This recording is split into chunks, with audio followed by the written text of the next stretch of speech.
본 방송에서 제공하는 투자 정보는 투자 판단에 대한 조언입니다. 방송에서 제공하는 주식의 가치, 가격 상승 및 하락에 대해서는 방송사에서 보장하지 않습니다.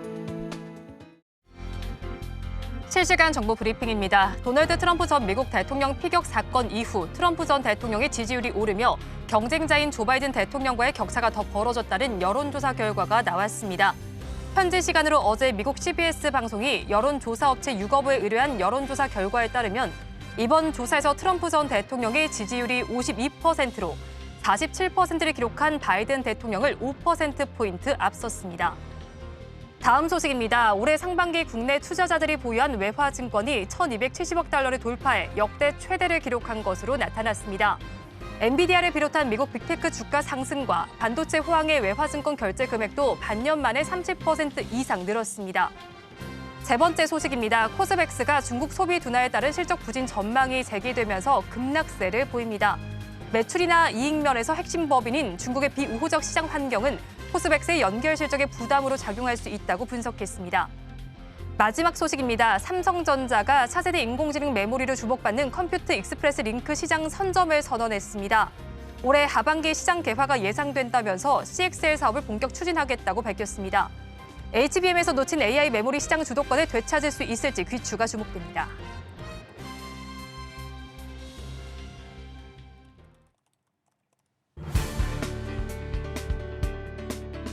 네, 오늘 장내 일장 일부 시황으로 문 열겠습니다. 일단 간밤 발표가 됐던 미국 지표부터 살펴보도록 하겠습니다. 신규 실업수당 청구 건수가 11개월 내 최고치를 기록한 것으로 나타났습니다.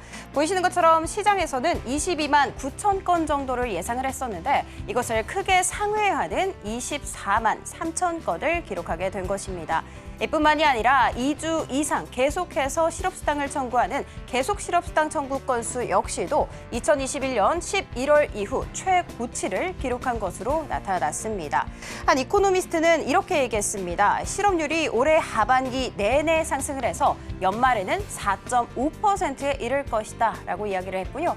이뿐만이 아니라 CME 패드워치 툴상에서도 9월 금리 인하 가능성을 98.1%까지 올려잡기도 했습니다. 자, 그럼 이런 경제 지표를 받아들고 빨간불 마감했구나라는 생각을 할 수가 있는데 전혀 그렇지 않은 모습이었습니다. 불안정했던 미국 시장 살펴보도록 하겠습니다. 보이시는 것처럼 다우지수는 무려 3분의 2의 종목이 모두 다 약세를 보이면서 1% 넘게 큰 폭으로 떨어지는 모습이었습니다. 그리고 이 S&P 500 역시도 0.78% 약세를 면치 못했는데요. S&P 500 같은 경우에는 11개 섹터 중 무려 10개 섹터가 약세를 보인 채 마감이 됐습니다. 자, 그렇다면 그 이유는 바로 미국 국채금리에서 찾을 수가 있겠죠. 바로 국채금리 10년물 같은 경우에는 4.2%를 웃돌면서 마감이 됐습니다. 자, 그런데도 살아남았던 쪽이 있었겠죠. 바로 반도체 쪽이었는데요. 반도체 한번 살펴보도록 하겠습니다. 일단 브로드컴 쪽에서 오픈 AI를 위한 AI 반도체 제작 논의를 하고 있다라는 소식 속에 거의 3% 가깝게 오름세를 보여줬습니다. 여기 브로드컴이 있고요. 그리고 호실적을 내놨던 TSMC 같은 경우에도 강보합으로 마감을 할 수 있었습니다. 그리고 TSMC의 가장 최대 고객사로 불린다는 엔비디아 역시도 2%대 강세 이어가는 모습이었습니다. 그렇지만 이 몇 가지 종목을 제외하고 대부분 피바다로 물들어 있는 것을 확인할 수가 있습니다. 자, 그렇다면 오늘 우리 국내 시장에서는 어떻게 움직이고 있는지 살펴보도록 하겠습니다. 우리 국내 시장에서는 반도체도 힘을 써주지 못하고 있습니다. 코스닥 같은 경우에는 지금 현재 보합권 내에서 등락을 반복하고 있고요. 그리고 코스피 같은 경우는 1% 넘게 약세를 면치 못하고 있는데 코스피부터 짚어보도록 하겠습니다. 일단 우리 시장 코스피 약세 보이면서 출발했습니다. 그리고 지금 현재 2,800선 훨씬 아래에서 거래가 되고 있는 안타까운 흐름 이어가고 있습니다. 반도체 투톱이 영 힘을 써주지 못하고 있습니다. 특히 삼성전자는 장중한 때 최대 3% 넘게 빠졌고요.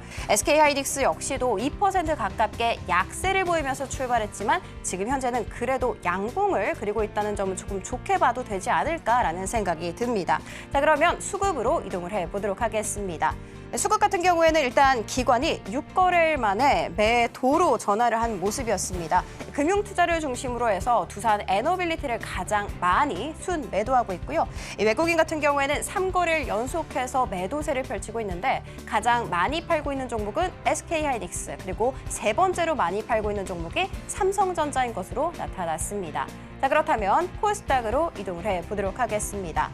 코스닥 역시도 약세 출발했습니다. 그리고 장중 한때 상승 전환을 했다가 다시 등락을 반복하면서 지금 현재는 823선에서 지나가고 있는 모습입니다. 곧 어닝 시즌이 시작됩니다. 2분기 실적이 좋지 않을 것이다라고 전망이 나오고 있는 종목들이 약세를 보여주고 있는데요. 대표적으로 오늘은 코스맥스 들 수 있습니다. 두 자릿수 급락세를 보여주고 있는데 중국의 소비 둔화로 인해서 코스맥스 실적 좋지 않을 거다라는 전망 나왔습니다. 참고로 코스맥스 매출의 30%는 중국향이다라는 점은 알려드리도록 하겠습니다. 이뿐만이 아니라 국내 엔터테인먼트 업체 역시도 2분기 실적 좋지 않을 것이라는 우려가 계속해서 제기가 되고 있습니다. 그러면서 줄줄이 52주 신저가를 기록하고 있는데요. 코스닥 시장에서는 YG 엔터테인먼트가, 그리고 코스피 시장에서는 하이브와 YG 플러스를 꼽을 수가 있고 52주 신저가는 아니지만 JYP 엔터 역시도 장중 한때 최대 3% 넘게 빠지는 모습 보여줬습니다. 자, 그렇다면 수급으로 이동해 보도록 하겠습니다. 오늘 수급 외국인 같은 경우에는 단 하루 만에 발을 빼면서 매도세를 보여주고 있습니다. 그리고 기관 같은 경우에는 뚜렷한 방향성 없이 매수와 매도로 오가다가 지금 현재는 매수로 이름을 올렸습니다. 자, 이런 상황 속에서 그래도 코스닥이 코스피 대비해서 버텨주는 이유는 바로 제약바이오 꼽을 수가 있을 것 같습니다. 섹터 한번 살펴보도록 하겠습니다.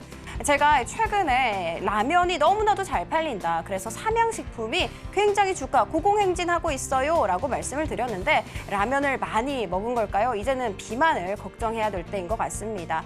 보이시는 것처럼 비만 치료제가 오늘 시장을 장악하고 있는데요. 많은 분들은 주사 제형만 기억을 하실 것 같습니다. 사실 주사 제형은 조금 단점이 있어요. 아무래도 자가로 투약을 해야 되다 보니까 비위생적일 수도 있고요. 그리고 또 무섭고 아프기까지 하잖아요. 그렇기 때문에 경구형, 그러니까 먹을 수 있는 혹은 패치형, 붙일 수 있는 이런 간단한 비만 치료제가 계속해서 회자가 되고 있습니다. 자, 일단 어제 들려왔던 뉴스부터 살펴보도록 하겠습니다. 스위스의 제약사죠. 이 로슈 쪽에서 본인들이 개발한 경구형 비만 치료제가 단 한 달 만에 체중의 6.1% 감량 효과를 봤다라고 이야기를 했습니다. 50kg의 여자를 기준으로 했을 때 한 달 만에 먹기만 하니까 3kg이 빠진 겁니다. 정말 구미가 당기지 않나요? 이런 상황 속에서 사실 로슈의 이런 이슈는 일라이릴리나 노보노디스크의 독점적인 위치를 흔들 수 있기 때문에 그들에게는 악재로 작용할 수 있습니다. 그렇지만 우리 시장에는 호재로 작용을 할 수가 있겠죠. 왜냐하면 이 비만 치료제 시장 자체가 파이가 커질 수가 있는 것이기 때문이죠. 이런 소식에 GXVX 어제 상한가 안착하는 흐름을 토해냈습니다. 왜냐하면 개별 이슈도 있었기 때문이죠. 경구형 비만 치료제 개발 중에 있다. 그리고 이 물질 같은 경우에는 기존 GLP-1 치료제 대비해서 부작용도 적다라고 이야기했습니다. 그리고 오늘도 상한가 안착했는데 잠시 후에 종목 흐름에서 살펴보도록 할 테고요. 그리고 라파스 같은 경우에도 패치형 비만 치료제 개발 중에 있다라면서 요즘 주가 굉장히 좋은 흐름 가져가고 있습니다. 자, 지금 이 개발 같은 경우에는 대원제약과 임상 일상 진행 중에 있는데 이 임상 일상이 10월에 종료가 된다고 합니다. 정말 얼마 남지 않은 코앞이죠. 이 사실도 부각받고 있습니다. 그리고 JW 중해제약 같은 경우에도 국내 최초로 열대어를 활용한 비만, 당뇨 치료 후보 물질을 발굴 중에 있다라고 소식을 오늘 내놨습니다. 자, 이 외에도 제약바이오 종목들 이슈 한번 짚어보도록 하겠습니다. 먼저 샤페론입니다. 최근에 비만 치료제로 굉장히 부각받고 있었던 종목이기도 한데요. 경구형 비만 치료 후보 물질 전 임상을 진행 중에 있다라고 이야기를 밝힌 바가 있었고요. 가장 최근에 나왔던 이슈는 바로 위에 부분이었습니다. 암 줄기세포를 표적하는 차세대 항암 면역 치료 기술을 여기에 대한 전 임상 결과를 지금 현재 국제 전문학술지에 등재를 했다라는 이야기 전해졌습니다. 자, 그리고 이 화일약품 같은 경우에는 오늘 아침에 조 바이든이 사퇴하지 않을까 하는 가능성이 계속해서 붉어졌죠. 그러면서 그 대체자로 카멀라 해리스 부통령이 이야기가 되고 있습니다. 이 해리스 부통령 같은 경우에는 대표적으로 대마초 비범죄화 적극 지지하고 있는 입장을 밝히고 있다라는 거 알려드리도록 하겠습니다. 자, 이뿐만이 아니라 보이시는 것처럼 이 해리스 그리고 대마초 관련 종목들 화일약품뿐만이 아니라 우리바이오도 큰 폭으로 움직이고 있다는 거 체크해드리면서 마지막 엑셀 세라피틱스 살펴보도록 하겠습니다. 오늘 아침에 전해진 뉴스인데요. 프랑스와 영국 그리고 싱가포르 업체와 글로벌 총판 계약 체결했다라는 이야기 있었습니다. 최근에 신규 상장된 종목이기도 하다라는 거 체크해드리면서 종목 흐름으로 한번 넘어가 보도록 하겠습니다. 일단 라파스 같은 경우에는 지금 현재 5%대 내림세를 보여주고 있습니다. 지난주 수요일만 해도 10,000원에 호가를 하고 있었거든요. 10,000원도 채지 않았었는데 지금 그래도 5%가 빠져도 27,000원께서 거래가 되고 있다는 점은 굉장히 놀라운 부분이죠. 이 화일약품 같은 경우에는 오늘 장 초반에 두 자릿수까지 급등세를 보여줬는데 지금 현재 윗꼬리를 좀 상당히 길게 달아 있습니다. 이 샤페론 같은 경우에도 최근 2거래일 동안 20%대 후반에서 종가를 형성했는데 오늘도 두 자릿수 강한 상승 탄력 이어가고 있고요. DXVX는 여전히 상한가 풀리지 않았습니다. 자, 그리고 엑셀 세라피틱스 최근에 상장을 알리고 계속해서 주가가 내림세를 보여줬는데 오늘 호재도 불구하고 그렇게 강한 상승 탄력을 나오지 않는 안타까운 흐름 이어가고 있습니다. 자, 이렇게 오늘장 내일장 시황 살펴봤고요. 남은 오후장도 저희와 함께 하시면서 현명한 투자 전략 세워가시기 바랍니다. 지금까지 시황센터 장은이었습니다.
시청자 여러분 안녕하세요. 오늘을 돌아보고 내일을 준비하는 오늘장 내일장 일부 진행의 백선입니다. 오늘 우리 양대 시장 힘을 내지 못하고 있습니다. 특히나 코스피 시장의 낙폭이 크게 나타나고 있습니다. 코스닥 시장에서는 중간중간 빨간불이 들어오긴 하지만 심리가 완벽하게 회복이 되었다라고 보기는 어렵고요. 코스피 시장의 경우에는 심리적 지지선이라고 볼 수 있는 21선마저도 하회하면서 움직이고 있습니다. 자, 이런 가운데 거래 대금의 추이를 봐도 우리 시장에 관심이 떨어졌다는 걸 확인을 해볼 수가 있습니다. 이번 달 들어서는 거래 대금이 좀처럼 10조 원대를 회복하지 못하고 있고요. 이번 주만 들어서 봤을 때 6에서 7조 원대에 머무르고 있는 것을 확인을 해볼 수가 있습니다. 기업별로는 개별 이슈가 있는 종목들에 계속해서 관심이 쏠리고 있습니다. 어떤 이슈들이 있을지 오늘도 저희 방송 통해서 꼼꼼하게 체크해 보시기 바랍니다. 저희 방송은 유튜브를 통해서도 보실 수 있습니다. 유튜브 검색창에 서울경제TV라고 검색하시면 저희 방송과 함께 하실 수 있으니까요. 많이 참여해 주시기 바랍니다. 7월 19일 금요일입니다. 오늘장 내일장 일부 본격적으로 출발합니다.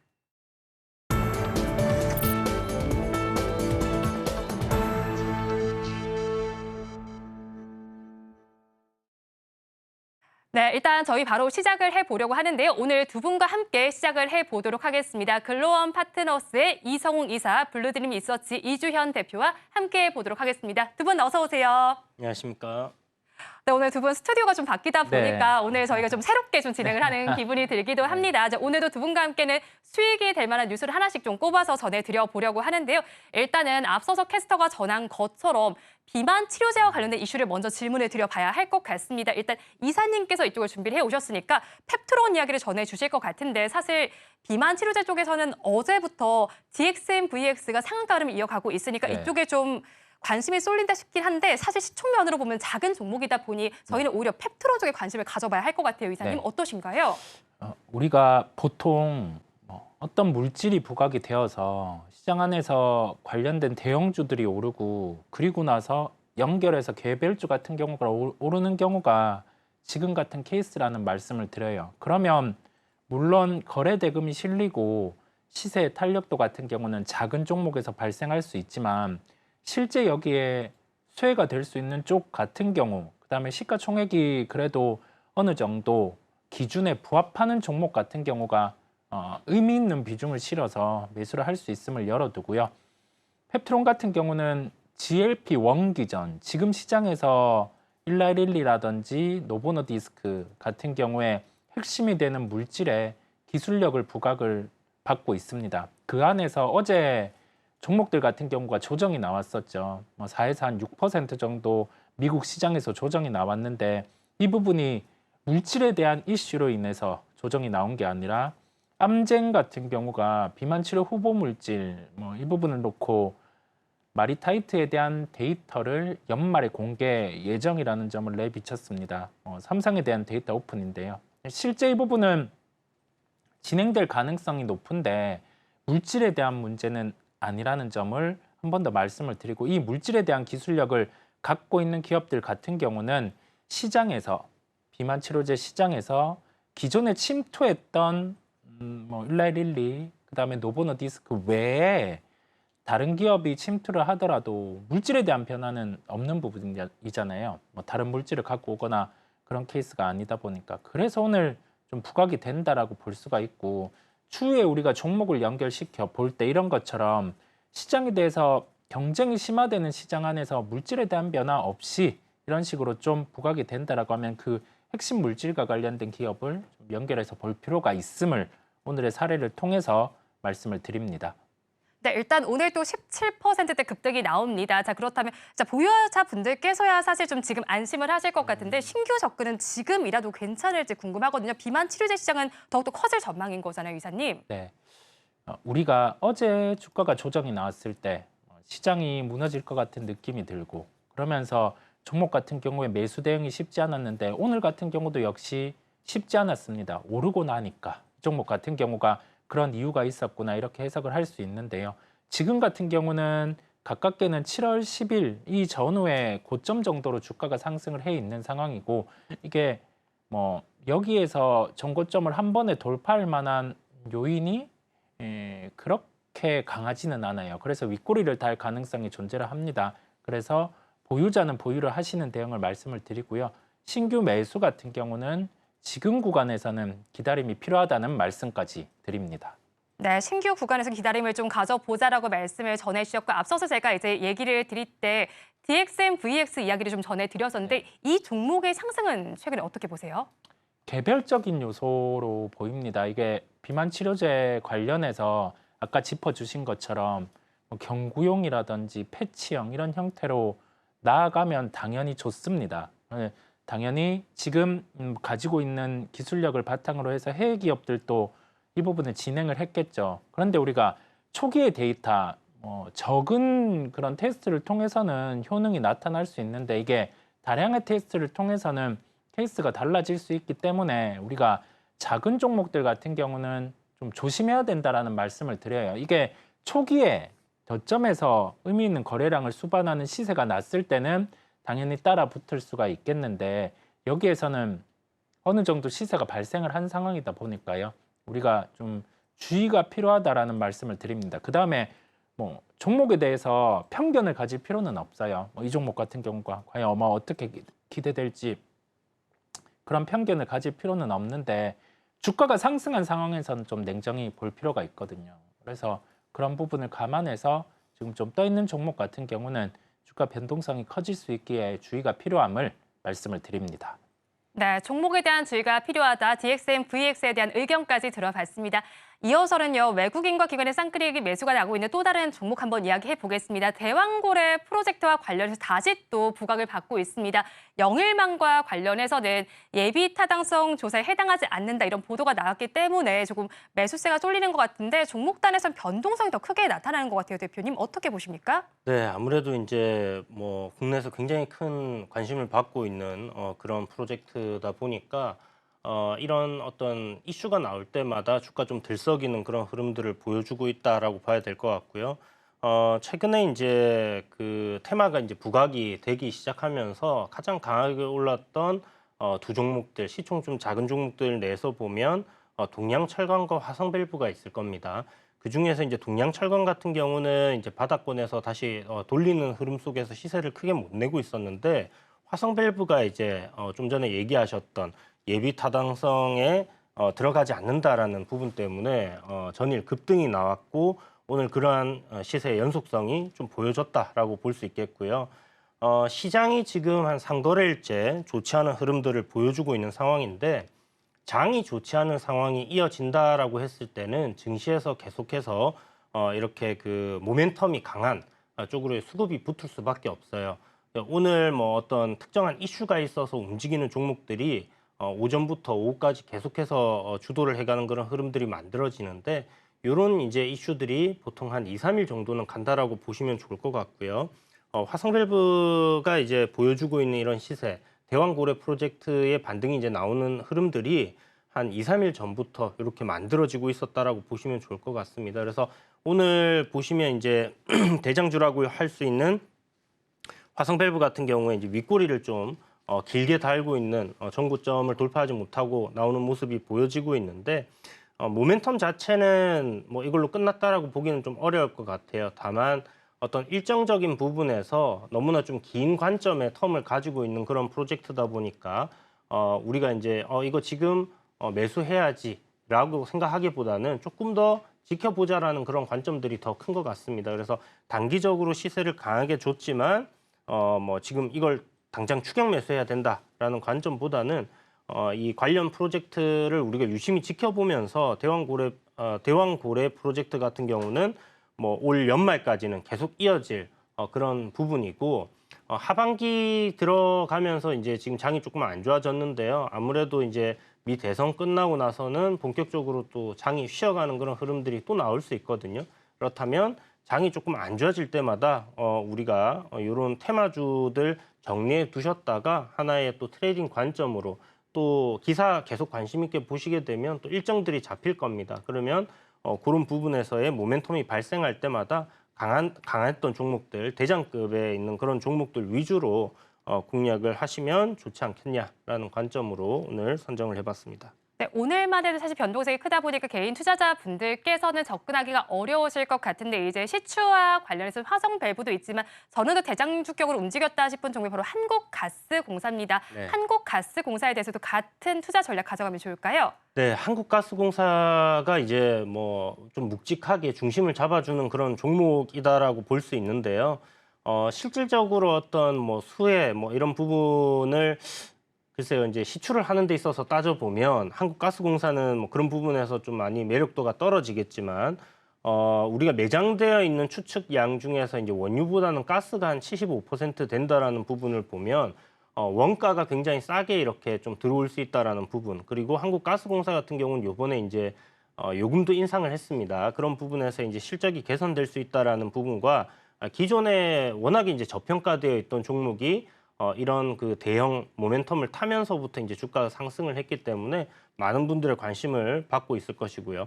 분명 시장에서는 앞단에 6월 달에 이렇게 큰 상승을 보여줬던 흐름을 체크하실 수 있는 것처럼 대장주의 성격을 가지고 있다라고 보시면 좋을 것 같습니다. 그래서 지금 현재 뭐 64,500원부터 한 41,500원까지 주가가 조정을 받아 있는 상황이고요. 기간 조정, 가격 조정 충분히 저는 좀 받았다라고 생각을 하고 있습니다. 그래서 지금 2, 3일 전부터 이 대왕고래 프로젝트 장이 안 좋아지면서부터 움직임이 나왔기 때문에 만약에 시장이 조정장 아니면 박스권 흐름에서 좀 지지부진한 흐름으로 계속 이어간다라고 했을 때 이런 대왕고래 프로젝트와 관련된 진행 사항이 뭐 언론에 이슈가 된다든지 이렇게 했을 때는 여기서 추세 단기적으로 또 상승 전환할 가능성도 높은 위치이기 때문에요. 만약에 한국 뭐 이 대왕고래 프로젝트를 투자하시고 싶다라는 관점으로 좀 접근하신다면 한국가스공사 같은 경우는 나쁘지 않은 선택지가 될 것 같다라고 말씀드리겠습니다. 나쁘지 않은 선택지라면 대표님께서는 만약에 이 대왕고래 프로젝트와 관련해서 내가 포트폴리오에 담는다 하면 어떤 종목을 담아보시겠어요? 연말까지 일단 시간이 있는 상황이잖아요. 만약 이게 한 6만 원 위에 있었다라면 사실 한국가스공사 지금부터 모아간다라는 관점은 좀 어려울 것 같았는데 지금 가격대라면 뭐 조정 나올 때 여기서 빠져봐야 뭐 얼마나 더 빠지겠냐라는 관점으로 계속 분할 매수 충분히 가능하다라고 생각하고요. 분출했던 시세의 한 70%가 되돌림이 나왔습니다. 그렇기 때문에 이런 구간에서는 좀 저점단에서의 분할 매수 한번 노려보시고 기업의 밸류적인 부분이라든지 아니면 이 프로젝트가 이제 앞으로 진행되는 상황, 기간이 충분히 남아있기 때문에 이런 구간에서 모아 가신다라면 뭐 그 기간 안에 충분히 한번 큰 시세는 줄 수 있지 않겠나 이렇게 보고 있습니다. 네, 일단 가격대에서 한국가스공사도 바라보면 좋겠다 이런 의견까지 제시를 해주셨고요. 외국인과 기관의 쌍끌이 매수가 들어오고 있는 또 다른 종목 앞서서 이제 기간 조정 이야기를 해주셨는데 이 전력 설비 쪽도 바로 기간 조정을 받고 있는 쪽이 아닐까 싶어요. 그 안에서 LS 일렉트릭 이야기를 좀 해보고 싶습니다. 오늘은 3%대 강세 흐름을 보여주고 있는데 사실 좀 신고가 돌파한 이후에는 약간 기간 조정 계속해서 받고 있는 모습입니다. 최근의 추세 어떻게 보셨어요?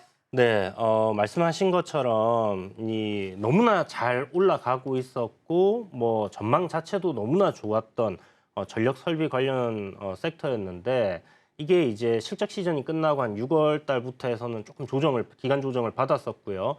그 사이에 이제 뭐 전선 관련주들은 좀 가격 조정을 크게 받았던 그런 상황입니다. 그렇지만 이제 전력 설비 관련된 종목들 같은 경우 뭐 HD 현대일렉도 그렇고요. 계속해서 뭐 추세적인 흐름은 유지를 해주고 있는 상황이고 지금 어떤 그 7월 들어서면서부터 이제 바이오 섹터 단의 강한 수급이 쏠림에도 불구하고 주가가 무너지지 않고 잘 버티고 있다라는 부분에 우리가 좀 주목을 해봐야 되는 부분이고요. 최근 뭐 2, 3 거래일 시장이 급격하게 조정을 받는 상황에서도 뭐 LS 일렉트릭이라든지 HD 현대건설기계 그다음에 뭐 재룡전기라든지 이런 부분들은 굉장히 견조한 주가의 흐름을 보여내고 있습니다. 그만큼의 탄탄한 실적이 있기 때문에 매도보다는 뭐 매수를 하려는 사람들이 여전히 더 이쪽 섹터에는 남아 있다라고 우리가 판단할 수 있는 부분이고요. 그렇다면 오늘같이 좋지 않은 장에도 불구하고 주가가 이렇게 잘 버텨내고 상승하는 종목들 계속해서 우리가 지켜봐야 된다라는 생각이 들고 7월 달 또 실적 시즌 들어가기 때문에 관련해서 나올 실적에 대한 기대감 여전히 유효한 상황이라고 보시면 좋을 것 같습니다. 네, 역시나 이제 전력 설비 쪽은 실적에 대한 기대감도 있습니다. 저희가 AI와 관련해서 전력이 부족하니까 전력 설비 그리고 전선까지도 함께 알아봤었는데 그러면 전선과 관련해서도 비슷한 시각 저희가 가져가도 좋을까요? 네, 저는 일단 구리 가격이 뭐 신고가 갱신한 이후에 조정을 좀 받고 약간 지금 다시 되돌리는 흐름 속에 있다라고 보고 있는데요. 지금 전선 관련된 종목들의 주가 흐름을 보면 구리 가격의 구리 선물 차트와 굉장히 흡사하게 움직임이 이어지고 있습니다. 그래서 전력 설비보다는 일단 뭐 좀 후발로 움직이는 경향이 있지만 여전히 이 노후화된 전선에 대한 교체라든지 이런 부분들은 뭐 미국뿐만이 아니라 전 세계적으로 계속 교체 수요가 일어나고 있는 상황이고요.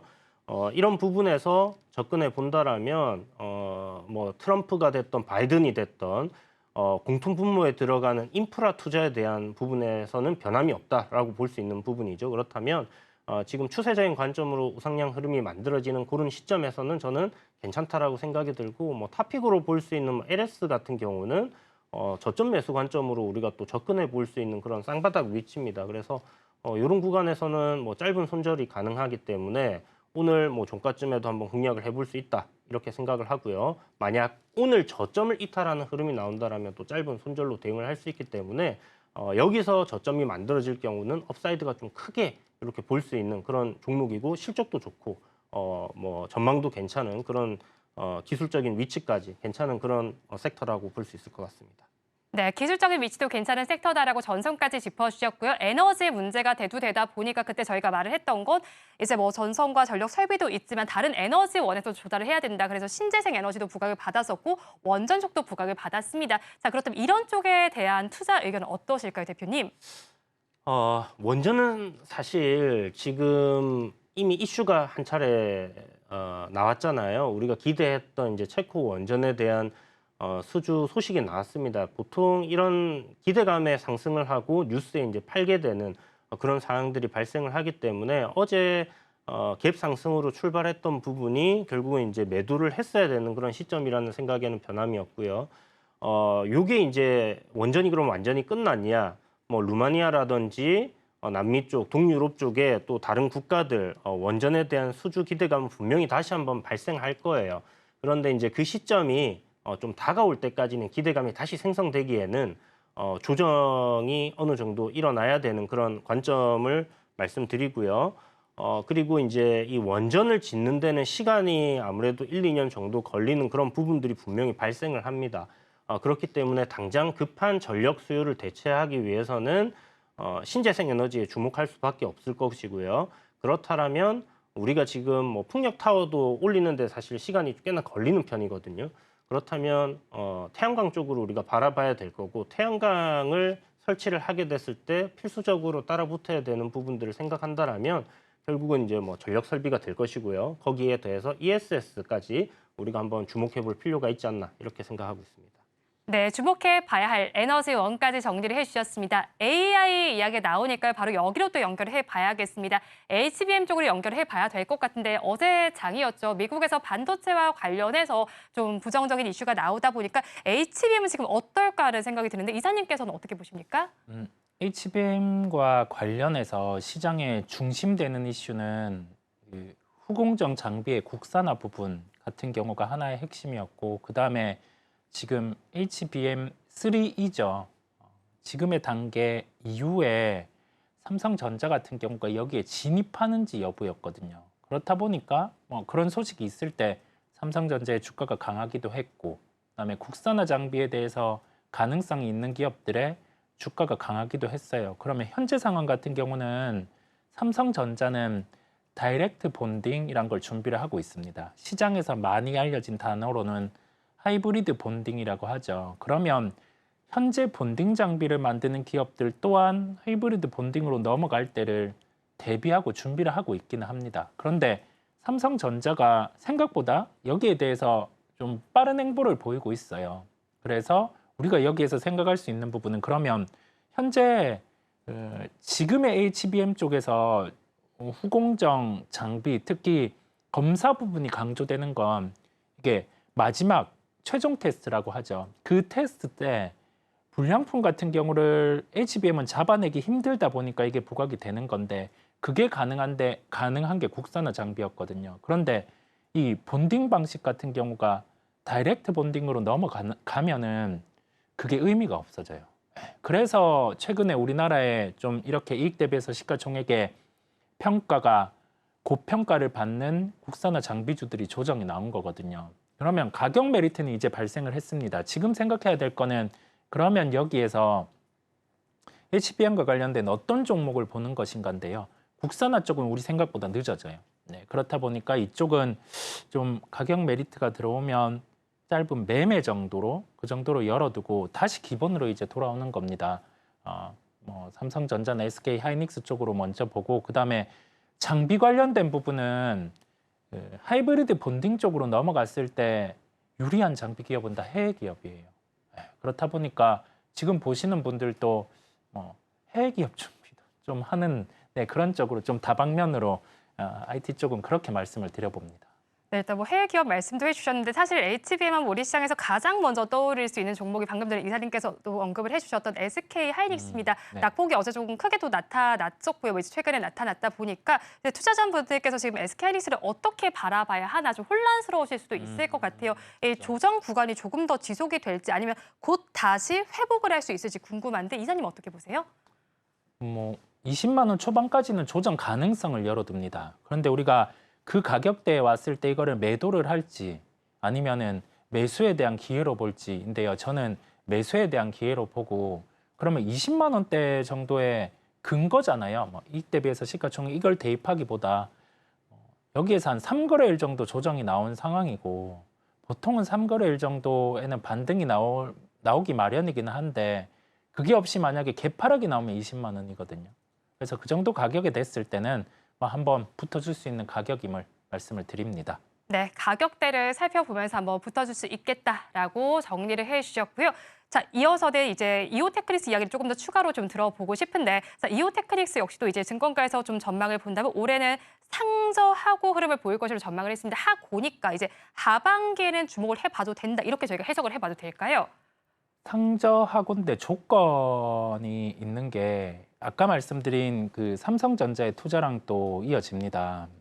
이게 하이브리드 본딩 쪽으로 가면 이제 강조가 되는 쪽이 지금은 일반적인 본딩 장비 붙이는 그 부분의 중요성인데 이제는 그게 본딩 방식이 그다음에 이 소스를 쓰는 게 레이저 쪽으로 넘어가게 되거든요. 그렇다 보니 레이저 소스에 대한 기술력을 갖고 있는 기업들이 부각이 될 수 있어요. 지금의 본딩 장비가 부각되는 것처럼 그때는 레이저 기반의 장비들이 부각이 될 수 있거든요. 그래서 이오테크닉스 같은 경우가 주가가 강세를 나타내는 거죠. 당장 내일이 아님에도 불구하고 강세거든요. 그러면 이게 주가가 왜 강세가 나타나는지 우리는 한 발 빨리 알면 투자에 도움이 된단 말이죠. 어제 TSMC 실적 발표가 있었어요. 네. 근데 긍정적인 실적이 나왔습니다. 그러면서 IT주들이 밑꼬리를 살짝 달았죠. 그런데 뭐 여기에서 플러스 전환이나 그런 부분은 안 나타났었는데 그 후에 이제 실적 관련된 부분 이후에 시설 투자 같은 경우를 하반기, 내년 상반기에 늘린다라는 표현을 했어요. 자, 이 부분 하나입니다. 그러면 TSMC의 장비를 납품하는 기업들 같은 경우는 TSMC에서 제품을 더 만들어낸다라고 하니까 장비 반입이 더 늘 수가 있잖아요. 자, 이 부분 하나. 그러면 원 납품하는 장비사가 있고 이오테크닉스 같은 경우가 원 장비하는 납품사보다는 덜 들어간다라고 이렇게 돼 있으면은 주가가 그렇게 강하지는 않을 텐데 일본의 이오테크닉스와 유사한 기술력을 갖고 있는 시장 점유율이 높은 디스코라는 기업이 실적 발표를 했어요. 그런데 실적이 잘 좋지 않았거든요. 그다음에 하반기의 실적 추정치에 대해서 이오테크닉스와 유사한 장비의 추정치를 내렸어요. 그렇다 보니까 여기에서 그러면 시장에서는 이게 이런 식으로 캐파를 늘린다고 디스코 같은 경우 실적 추정치를 이렇게 낮췄는데 이오테크닉스 장비가 더 들어가는 게 아닌가 이렇게 판단하는 것 같아요. 그래서 오늘 반등은 나오는데 좀 타이밍을 더 잡아보면 아까 말씀해 주신 것처럼 상저잖아요. 네. 2분기 실적은 예상치보다는 좋지 않을 수 있어요. 실적 시즌 때는 좀 주가가 내려갈 수 있지만 여전히 공통적인 시각은 20만 원 이하에서는 그래도 가격 메리트가 있다 보니 이 종목 같은 경우는 관심을 가지고 살펴보자라는 결론이겠습니다. 네, 이오테크닉스 같은 경우 20만 원대 아래에서는 가격 메리트가 있다 이렇게 정리를 해주셨고요. SK하이닉스 이야기를 했으니까 삼성전자 이야기도 빼놓을 수가 없습니다. 사실 삼성전자의 경우는 HBM 시장에서는 좀 선두권을 뺏겼다라고 볼 수 있겠지만 그래서인지 CXL에 좀 힘을 실으려는 모습이 나타나고 있습니다. 이런 행보 어떻게 저희가 보면 좋을까요? 이게 CXL이라는 부분은 HBM 같은 경우를 더 좀 원활하게 그렇게 해주는 용도라고 생각을 하시면 될 것 같아요. 얘가 단독으로 뭐 CXL 같은 경우가 기술이 독보적이라서 여기를 치고 간다라는 점보다 삼성유선은 어떤 기술 같은 경우를 준비를 해놓는 거죠. HBM 같은 경우가 진행이 될 때를 대비해서. 그렇다 보니까 뭐 이런 행보는 긍정이라는 판단을 하고요. 관련해서 종목들의 얘기가 나올 때 뭐 CXL의 개념은 뭐야? 이런 생각보다 어떤 기술에 대해서 우리가 핵심이 되는 부분을 체크하는 겁니다. 이 부분 또한 검사 장비가 핵심입니다. 근데 네오셈이라는 기업이 여기에 검사 장비에 대한 개발 이력이 있고 그다음에 뭐 몇몇 기업들 같은 경우 뭐 우리나라 삼성과 이렇게 연계해서 사업하는 기업들이 있거든요. 그런 기업들을 체크해서 보는 거죠. 검사 장비에 납품이 늘 수 있는 기업들. 네네, 그렇습니다. 네, 검사 장비에 납품이 늘 수 있는 기업들 한번 살펴보자라고 정리해 주시면서 이제 뭐 AI 반도체주에 대한 이야기까지 정리를 해봤습니다. 이어서는 화장품과 관련된 이야기를 해볼게요. 우리 K-뷰티 정말 대단한 것 같습니다. 그중에서도 전 이 종목이 너무 눈에 띄었던 게 VT라는 이 종목이었어요, 대표님. 네. 리들샷이 너무 대단하더라고요. 혹시 써보셨어요? 네, 저도 이제 니들샷이 처음에 뭔가 하다가 이 VT라는 종목이 뭐 4월 달에 신고가를 한번 갱신을 할 때 화장품 중에 이제 뭐 니들샷이라는 게 굉장히 유행이다라는 얘기를 여기저기서 좀 많이 들었습니다. 그래서 주가도 신고가고 뭔가 해서 주문을 해서 써봤더니 따끔거리더라고요. 정말 바늘에 찔리듯이 따끔따끔따끔따끔거리는 그 느낌이 나는데 뭔가 그 실질적으로 좋아지는지는 아직은 잘 모르겠지만 플라시보 효과라 해야 될까요? 따끔거림이 있다 보니까 뭔가 다른 그냥 화장품보다는 어떤 효과가 있지 않나라는 생각이 좀 많이 들고요. 실질적으로 뭐 그런 부분들 때문인지 아니면 기능이 좋아서인지는 모르겠으나 굉장히 판매가 잘 되고 있는 그런 기업이죠. 그래서 화장품의 어떤 이 리들샷이라는 상품 자체 판매가 굉장히 호조를 보이면서 실적이 좋아지고 실적에 따라서 주가가 이제 신고가 갱신을 계속하면서 올랐었는데 아시다시피 이제 실리콘투의 그 실적이 잘 나오면서 화장품 섹터를 견인할 때 그때 이제 같이 시세를 뽑아줬었거든요. 다만 이번 조정 이후에 지금 반등이 나오는 흐름은 두 종목이 완전히 좀 다른 상황입니다. 그도 그럴 것이 실리콘투 같은 경우나 아니면 이제 뭐 아모레퍼시픽이라든지 다른 화장품 기업들 내에서 보면 밸류가 약간 그래도 좀 너무 목전에 차 있지 않나라고 생각이 드는 종목들 같은 경우는 지금 반등폭이 굉장히 좀 적게 나오고 있는 상황이고요.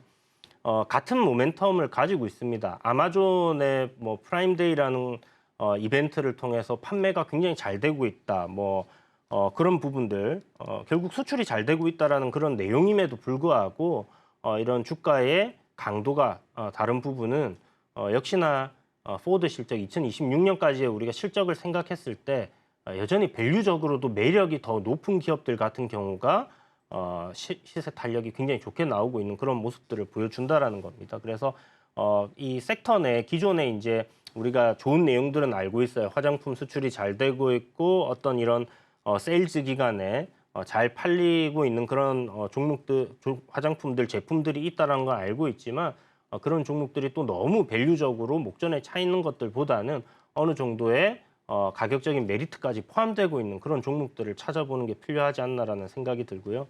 지금 뭐 거의 전고점까지 다 왔습니다. 한 38,000원 까지 이제 앞에 전고점이 4만 원인데요. 지금 현재 시가총액으로 본다라면 1조 4천억 정도, 3,500억 정도 되거든요. 그런데 올해 가이던스를 본다라면 이게 이제 2026년도에는 한 1,800억 정도 되기 때문에 밸류적으로 뭐 충분히 시총 2조까지는 넘어갈 가능성 높지 않나라고 볼 수 있는 그런 종목이고요. 신고가 돌파하고 다시 한 번 더 고가 갱신하는 랠리를 펼쳐갈지 우리가 주목해 볼 필요가 있는 종목이다 이렇게 말씀드리겠습니다. 네, VT 같은 경우 앞으로도 신고가 랠리가 펼쳐질지 조금 더 체크를 해보시면 좋겠습니다. 화장품 이야기가 나왔으니까 대표님의 원픽 섹터 먼저 알아보겠습니다. 음식료 쪽에서 가지고 오셨더라고요. 자, 음식료주도 사실 화장품과 더불어서 좀 상반기에 부각을 받았던 쪽이었는데 네. 하반기에도 이런 분위기가 이어질 수 있을까요? 최근엔 조금 잠잠한 것 같거든요. 조금 힘들지 않을까 생각을 합니다. 실질적으로 지금 상반기에 좀 잘 가던 섹터에서 우리가 지금 주가를 유지를 하고 있거나 조정 이후에 강하게 탄력이 나오는 종목이라든지 섹터를 보게 되면 두 가지 요인이 있어요. 공통점이. 실적이 잘 나온다, 수출이 잘 된다 뿐만이 아니라 그 실적이 일단 눈에 보이고 있다라는 겁니다. 우리 식음료 같은 경우에서도 보면 삼양식품 같은 경우는 지금 실적이 굉장히 잘 나오고 있고 가이던스도 잘 잡히고 있고 그래서 뭔가 그 기대치가 어느 정도 충족이 되고 있는 그런 종목들이 잘 가고 있는 거지. 김밥 같은 경우 이슈를 한번 탔잖아요. 그렇지만 김밥의 실적이 좋아지는 거는 맞지만 현재 시가총액과 비교를 해본다면 그 괴리가 너무나 좀 많이 벌어져 있다라는 부분입니다. 그래서 실적이 어떤 현재 시가총액을 좀 따라와줘야 되는 그런 종목들 같은 경우는 쉬어가는 흐름들이 좀 더 이어질 가능성이 높다라고 봐야 될 것 같고요. 그렇지 않고 실적에 부합하게 시가총액이 좀 만들어져 있는 기업들 같은 경우, 그러니까 너무나 이렇게 앞서가고 있지 않는 기업들 같은 경우는 충분히 추가적인 상승 흐름들이 나올 거예요. 그래서 뭐 전력 설비라든지 이런 부분들도 지금 실적이 잘 나오고 있고 가이던스에 따라서 계속해서 올라가는 그런 형태가 나오는 거지. 지금 현재 뭐 영업이익이 100억이 나오는데 시총이 뭐 3천억, 4천억 되는 기업 이런 경우는 좀 밸류적으로 부담스럽다라는 관점으로 사람들 매수세가 쏠리지 않는다라고 봐야 될 것 같습니다. 그래서 말씀하신 이제 식음료도 약간 그런 양상이 있다라고 봐야 될 것 같아요. 그래서 우리가 뭐 김밥이 잘 팔린다, 뭐 유행을 하는 그런 부분들이 있고 그게 잘 되고 있는 거는 현실이지만 주가가 조금 많이 앞서갔기 때문에 이런 부분들 기간 조정을 어느 정도 거친 이후에 다시 한번 상승하는지를 체크해 봐야 되는 대목이고요.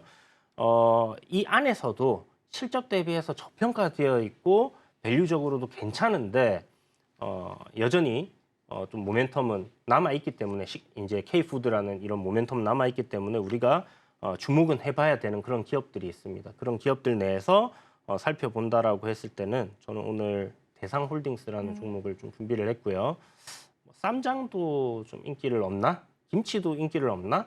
뭐 이런 얘기들이 나오고 있는데 사실 다양한 밀키트부터 해서 라인업을 제품으로 가지고 있기 때문에 K푸드가 주목을 받을 때 대상홀딩스가 충분히 또 주목을 받을 가능성이 높다고 생각하거든요. 각종 소스들도 이제 많이 있기 때문에 그런 부분에서 일단 하나의 매수 포인트로 보시면 좋을 것 같고요.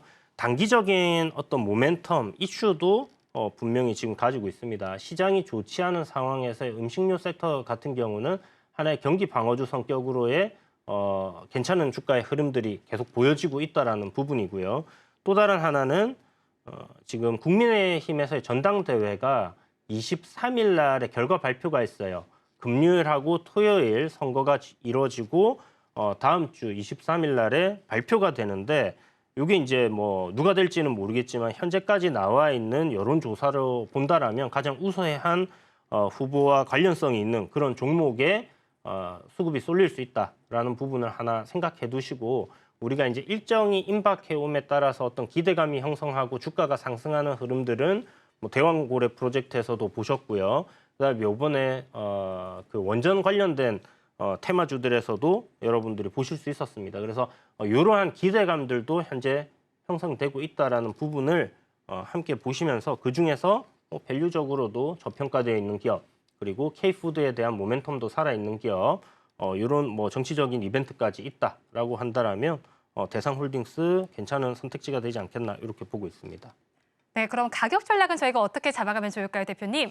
네, 일단 뭐 매수가는 뭐 싸게 사면 좋으니까 오늘 금요일이기도 하고 종가까지 한번 기다려 보시고요. 11,000원 이하로만 공략을 해보신다라면 나쁘지 않을 것 같아요. 목표가는 뭐 12,400원 정도, 전고점 정도 보시면 될 것 같고 손절가가 중요할 것 같습니다. 아무래도 이제 뭐 변동성이 좀 큰 이벤트를 앞두고 있기 때문에 1,500원 정도 이탈하지 않는다면 뭐 기업의 모멘텀이나 어떤 이슈나 이런 것들로 괜찮게 흘러가지 않겠나 이렇게 생각하고 있습니다. 네, 원픽 종목으로 첫 번째 종목 대상홀딩스를 알아봤습니다. 다음으로 이사님께서 가지고 오신 원픽 섹터 알아보겠습니다. 반도체 그리고 디스플레이 쪽으로도 엮입니다. 이 반도체 쪽은 저희가 앞서서 이야기 많이 했으니까 네. 디스플레이 이야기 한번 해볼까요, 이사님? 디스플레이 쪽 같은 경우는 OLED 쪽이 지금은 중소형 쪽이에요. 태블릿이라든지 이쪽에 탑재가 이제 늘어나는 원년이고 거기 더해져서 OLED 쪽 소재와 관련된 종목들이 부각될 때는 대형 OLED와 관련된 제품이 판매가 될 때입니다. 그게 TV겠죠. 뭐 시장에서는 올림픽이라든지 월드컵이 있을 때 TV 교체 뭐 그게 많이 나타난다. 이런 부분이 있는데 그거랑 큰 상관은 없고요. OLED 관련된 부분에 대형 탑재 이게 늘 때 디스플레이 관련주들은 볼 필요가 있음을 말씀을 드립니다. 오늘 말씀드릴 종목은 한솔아이온스입니다. 2분기 영업이익 발표가 됐어요. 예상치를 상회한 실적 발표를 했고 73억의 영업이익을 발표를 했습니다.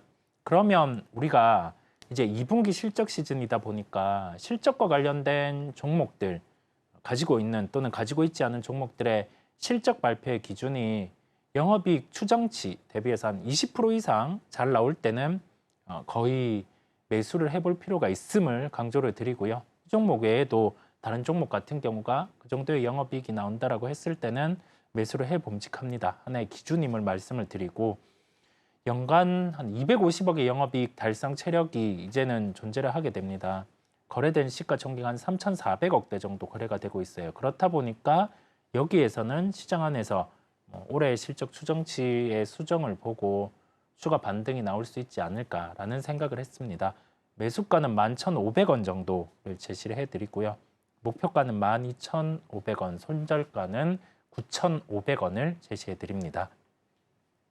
네, 두 번째 원픽 종목 한솔 아이원스까지 들어봤습니다. 두 분 말씀은 여기까지 듣겠습니다. 지금까지 블루드림 리서치의 이주현 대표, 글로원 파트너스 이성웅 이사와 함께했습니다. 고맙습니다.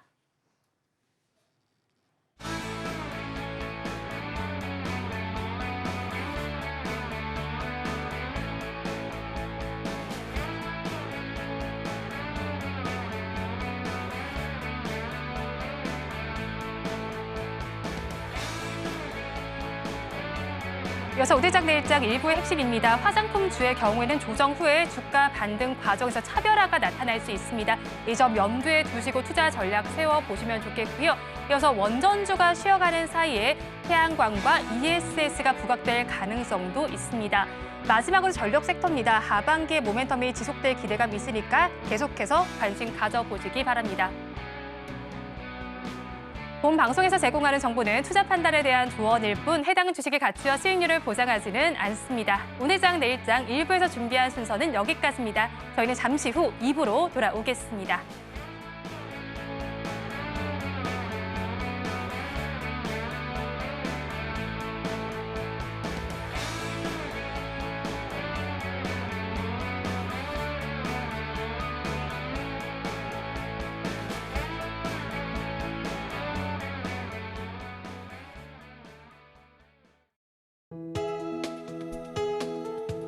본 방송에서 제공하는 투자 정보는 투자 판단에 대한 조언입니다. 방송에서 제공하는 주식의 가치, 가격 상승 및 하락에 대해서는 방송사에서 보장하지 않습니다.